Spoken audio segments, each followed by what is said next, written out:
Assalamualaikum warahmatullahi wabarakatuh. Apa kabar Anda semua? Nih senang sekali nih. Saya Hersubeno Arif. Masih bisa lagi kembali menemui Anda nih hari Kamis barokah karena Anda jangan protes ya kalau kemarin sepanjang satu hari kemarin saya nggak posting apapun kontennya ya. Bukan saya tidak konsisten menemui Anda, tetapi memang saya nggak bisa posting atau tim admin saya nggak bisa posting karena dihack bersama dengan channelnya Bung Rocky Gerung, Bung Said Didu, tapi yang belakangan pulih itu channel saya. Tapi akal sehatnya, bukan akal sehatnya yang pulih ya, channelnya. Kalau akal sehatnya tetap jaga. Oke, kita lupakan dan jangan lupa, saya mengingatkan meskipun sudah pulih, akun saya, channel saya ini masih tetap namanya di shadow ban. Artinya apa? Tidak bisa ditonton di Indonesia, begitu kan kalau Anda klik akun saya.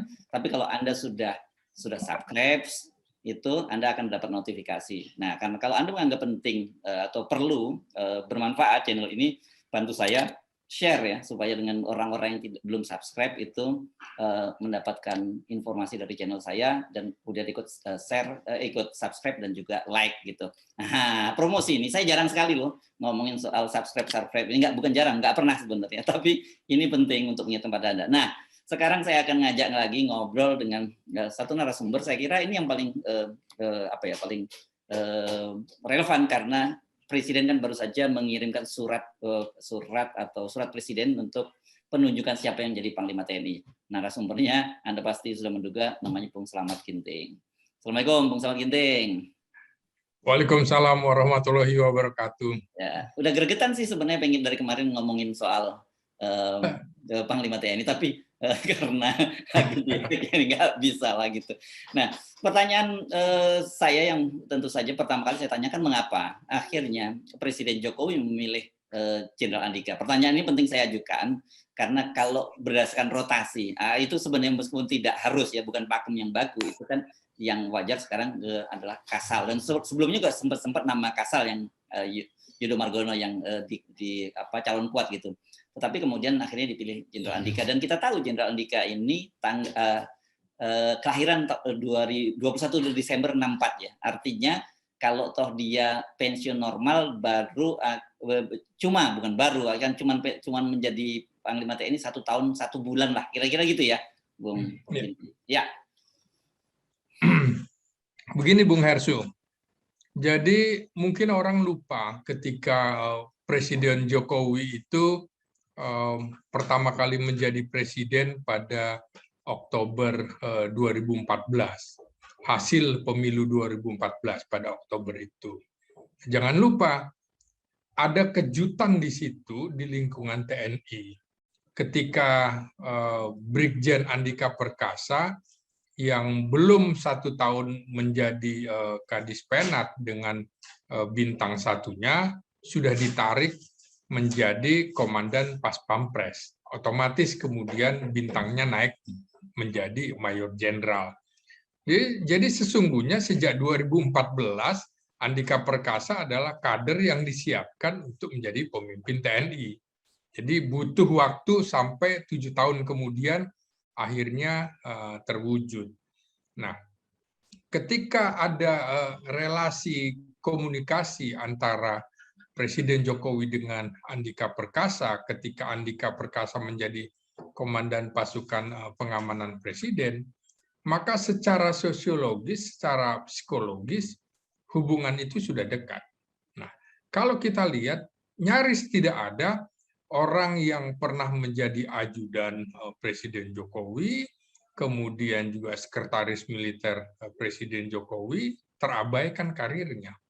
Bahkan kita tahu sendiri ketika Andika Perkasa menjadi Komandan Pasukan Pengamanan Presiden, salah satu ajudan Presiden adalah Kombes Listio Sigit Prabowo. Jadi 2 tingkat di bawah Andika, kemudian toh sudah bintang 4 dan Kepala Polri. Artinya kan setingkat dengan Panglima TNI. Jadi lompatan yang luar biasa bagi Listio Sigit. Karena itu ketika Andika akhirnya dipilih menjadi Panglima TNI, walaupun hanya punya waktu 1 tahun, 1 bulan begitu ya, saya tidak tidak, bagi saya bukan sebuah kejutan, karena Hadi juga seperti itu. Hadi ini orang yang juga dipersiapkan sejak lama menjadi Panglima TNI dengan cara misalnya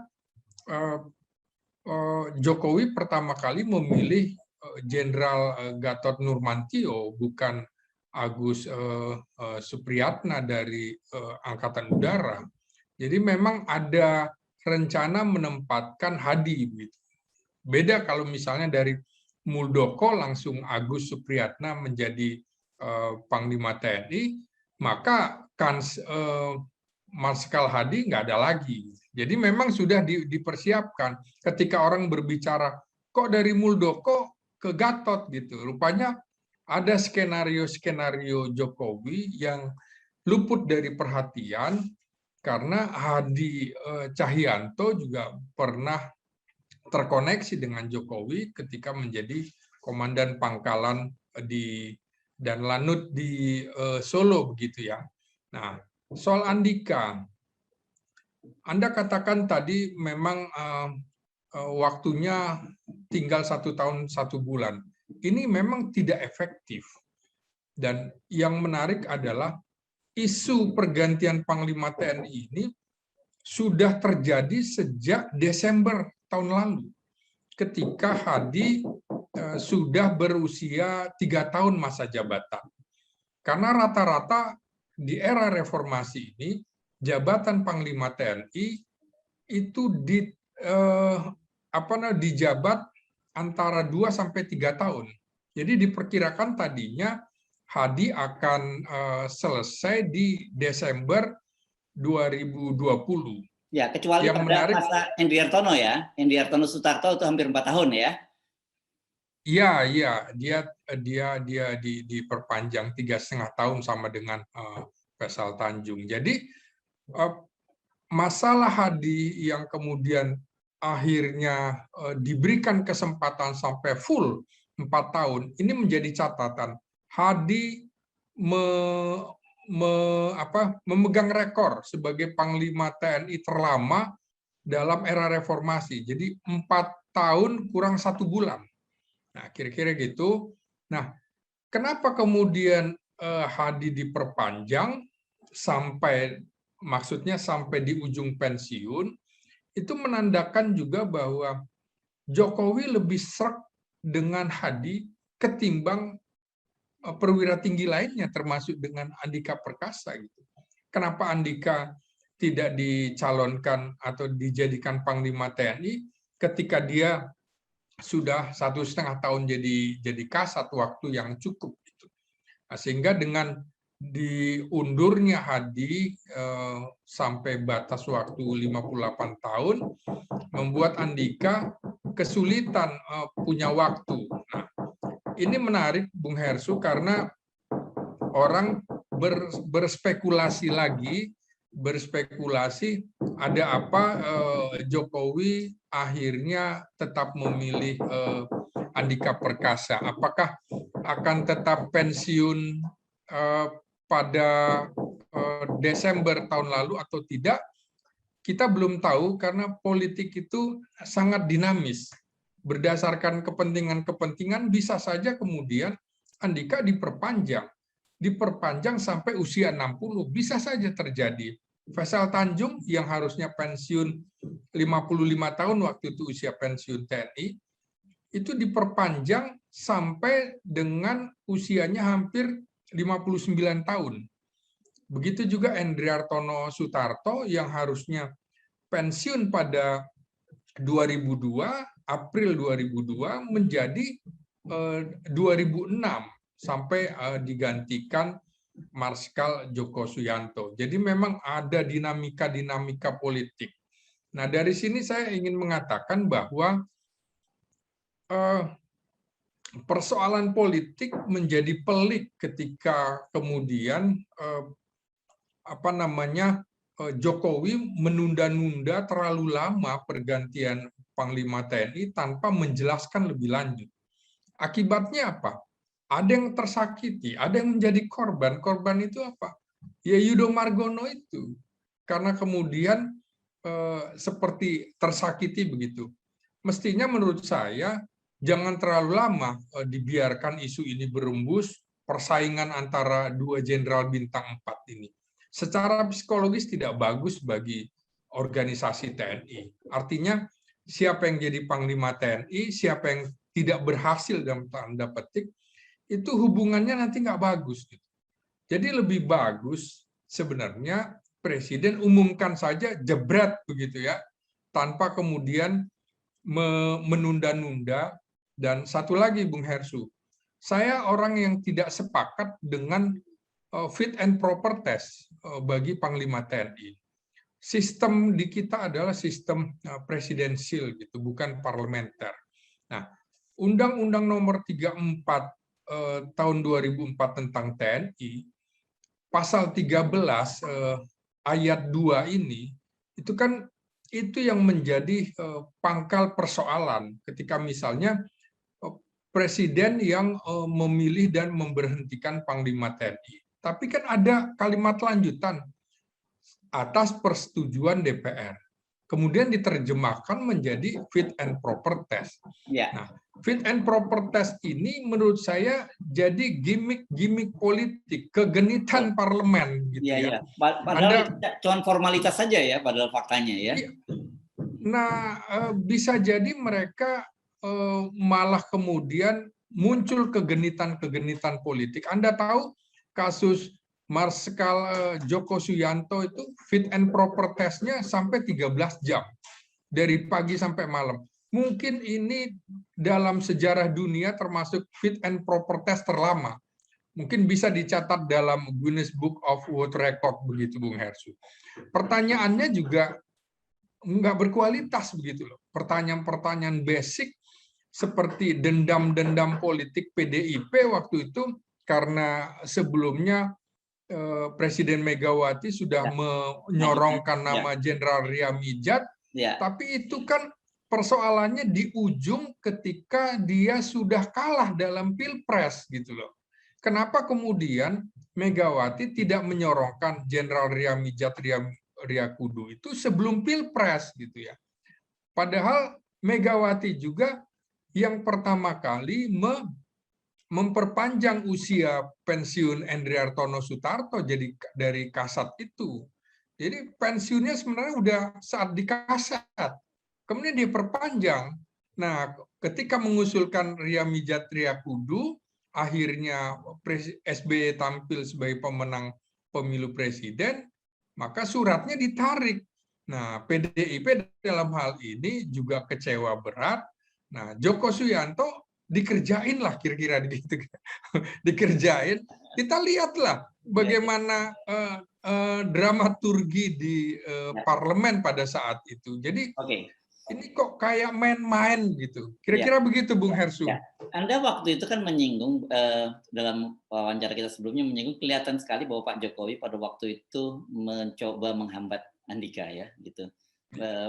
Kan dengan menunda-nunda pengumuman itu gitu. Tapi akhirnya ketika kemudian pilihan itu jatuh pada Andika, menurut Anda apa yang terjadi? Ya, pertama itu tadi ya, mungkin secara psikologis juga dia tidak enak kalau kemudian tidak menjadikan Andika menjadi Panglima TNI. Pertama dari segi senioritas, dia lebih senior daripada Laksamana Yudo Margono yang lulusan 88A, Andika lulusan tahun 87. Sementara Fajar Prasetyo lulusan 88B. Artinya 3 tingkat ini yang berbeda-beda. Kemudian, kalau saya melihatnya termasuk ini Bung Hersu, saya termasuk yang tidak setuju dengan pasal 13 ayat 4 soal kata bergiliran itu. Nah, sudah sebaiknya dipilih oleh presiden, dipilih dan diberhentikan oleh presiden. Persyaratannya adalah kepala staf angkatan, begitu. Kepala staf angkatan. Jadi Jangan disebut bergiliran. Kalau bergiliran nanti nagih begitu kan? Sekarang giliran saya, giliran angkatan kami begitu. Jadi cobalah dilihat dari hakikat atau potensi ancaman yang nyata. Kita lihat sebenarnya sekarang ini hakikat ancaman yang paling nyata di depan mata adalah masalah Papua. 1 Desember, Bung Hersu, sebentar lagi, itu biasanya kita akan melihat banyak peristiwa-peristiwa bagaimana organisasi Papua Merdeka lewat gerilyanya pasti dia melakukan langkah-langkah politis. Nah, disinilah kemudian dibutuhkan seorang panglima yang menguasai operasi. Dan ini wilayah daratan, perang gerilya. Ini kan perang gerilya. Kalau perang gerilya itu, lawan itu akan diam ketika lawannya kuat, begitu ya. Tapi ketika lawan lengah, dia akan serang, begitu. Kita lihat misalnya PON di Papua aman-aman saja. Kenapa? Ya karena penjagaan luar biasa kuat, maka dia tidak mau menyerang. Dan di sini biasanya sama dengan ketika peristiwa yang lalu-lalu, selalu ada peristiwa di 1 Desember. Jadi ini krusial menurut saya. Kalau Jokowi menunda-nunda pergantian Panglima TNI juga tidak sehat. Kita bisa lihat barangkali salah satu kelemahan dari Hadi adalah dia bukan tipikal perwira operasi. Yang ini menyebabkan ada kendala-kendala ketika harus menghadapi situasi di lapangan. Saya lihat aja ada koordinasi yang kurang bagus antara Kogab Wilhan III dengan Kodam di Cendrawasih atau Kasuari. Siapa yang memimpin operasi ini? Kalau Kogab Wilhan memang besar dipimpin oleh Bintang 3, tapi sebenarnya kopong, nggak ada personilnya, Bung Hersu. Personilnya mungkin hanya baru 15% gitu. Kenapa itu tidak diserahkan kepada Kodam yang memang sudah siap gitu. Nah, ini juga sama dengan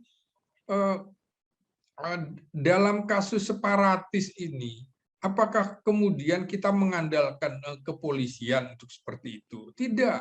Maka kemudian yang harus dikedepankan tetap operasi teritorial, kemudian di-backup oleh operasi intelijen, dan baru belakangnya oleh bagian operasi.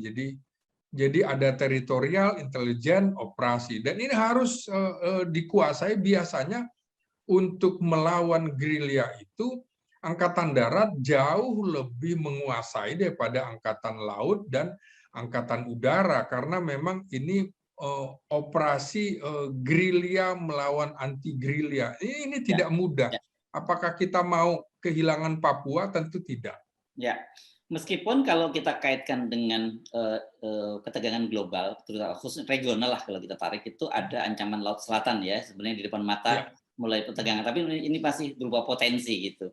Nah, artinya apakah kemudian skenario yang seperti Anda sampaikan kemarin, ya giliran lah, kira-kira dibagilah, bagi rata nih antara Andika dengan Laksamana Yudo Margono. Jadi Andika dapat giliran 1 tahun, nanti giliran berikutnya adalah Yudo Margono. Gitu. Apa skenario itu juga masih berjalan menurut Anda? Ya, untuk sementara skenario pertama seperti itu yang beberapa bulan lalu saya sudah bilang, kemungkinan win-win solution akan dilakukan. Artinya tentu Jokowi juga akan mendapat cemooh begitu ketika di eranya Angkatan Laut belum pernah begitu ya, belum pernah menjadi Panglima Panglima TNI maksud saya. Ini kan juga secara soliditas juga kurang bagus. Jadi udah tiga dari Angkatan Darat ya. Jadi dengan Andika ini ya, Muldoko, Gatot Nurmantio, dan Andika ya di masanya. Bukan, Muldoko itu eranya SBY. Tapi tetap di masa Pak Jokowi sempat di. Iya. Memang dia masa peralihan begitu ya. Ya. Nah, memang kalau kita lihat, Bung Hersu, Angkatan Darat itu 4 kali lipat dari Angkatan Laut, dan 10 kali lipat dari Angkatan Udara. Itu jumlah personil.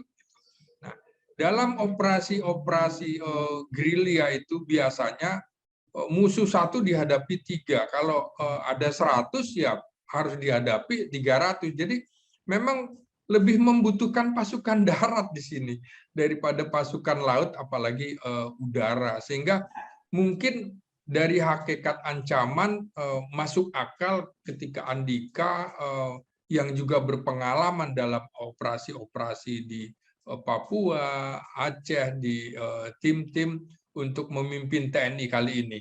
Walaupun barangkali cuma selama 1 tahun begitu. Oke. Kalau tidak diperpanjang, Bung Banyak Hersuk. ya. Nah, ini Ya. kan biasa, seperti biasa, begitu lokomotifnya bergerak, ini gerbong juga akan bergerak. Orang kan menjadi menarik siapa yang akan mengisi Kasat dan kemudian siapa yang akan mengisi Pangkostrat gitu. Dan nama-nama yang beredar kan kita sebut-sebut kemarin ada nama Dudung gitu peluangnya ya. Dan kemudian kalau Dudung memang bergerak, orang menduga-duga ini giliran menantu yang satunya dong, menantunya Luhut, Majin Maruli Simanjuntak yang harus naik juga. Gimana Anda membacanya ini? Ya, saya pada tahun 2017 ketika Hadi menjadi Panglima TNI itu sudah pernah menulis bahwa Hadi, Andika, Maruli jalan tol. Kira-kira begitu. Saya bilang ini darah boleh biru saja ya, orang menurut Anda ya, kriterianya termasuk darah biru semua ini ya, karena pernah ada ya, itu akan dibuktikan nanti. Jangan dibantah pada saat itu, kita akan lihat ke depannya.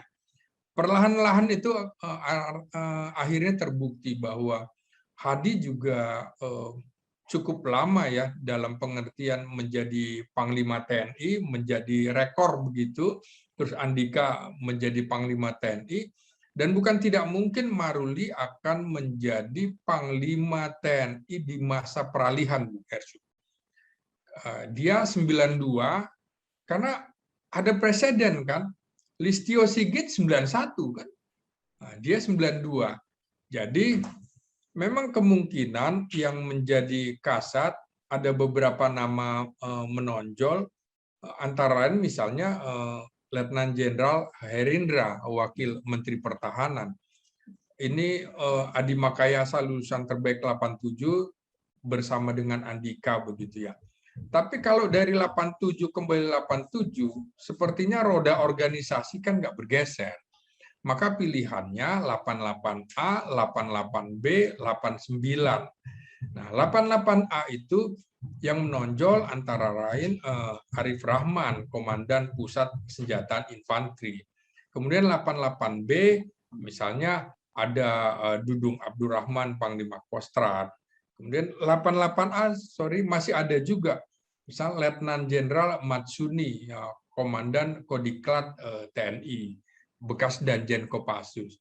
Kemudian 88B antara itu ya Dudung Abdurrahman. Sementara 89 Eko Margiono yang saat ini menjadi Kasum TNI, sebelumnya Panglima Kostrat gitu. Ini bersaing ketat gitu dengan Dudung.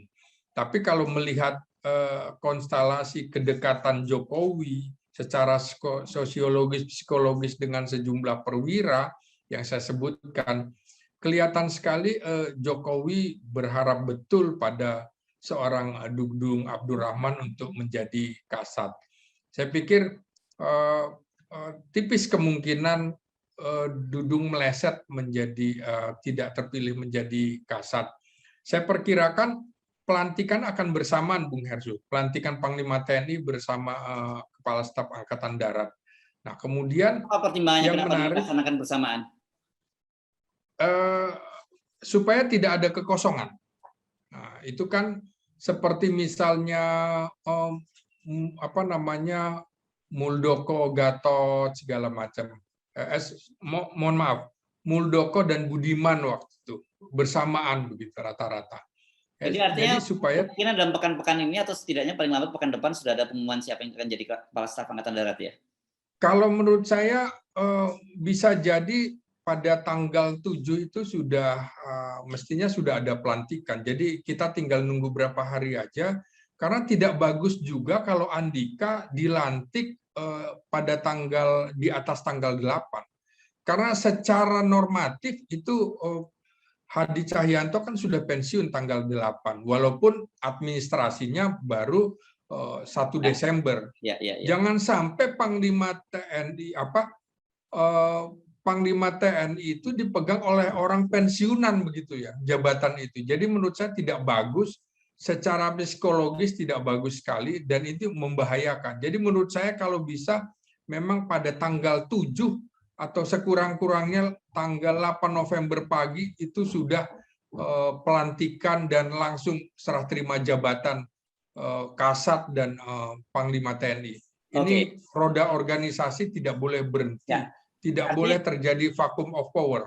Ya, artinya kalau katakanlah Dudung yang dipilih menjadi Kasat, kan jabatan Pangkostrat itu kosong. Di situ saya kira peluang Maruli, karena bagaimanapun dia sudah 2 kali ya menjabat posisi sebagai bintang 2 ya, sebagai dan Pas Pampres, dan kemudian sekarang Pamdam Udayana. Jadi artinya potensi dia untuk menyodok ke Pangkostrat itu besar sekali.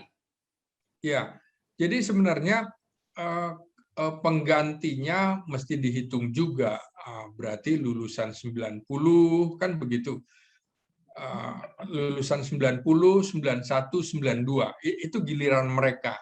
Karena itu ada nama-nama Agus Subianto, Pangdam Siliwangi saat ini, kemudian itu 91 ya, 90 ada Nyoman Santiasa misalnya, Pangdam Kasuari, 92 ya tentu saja menyisakan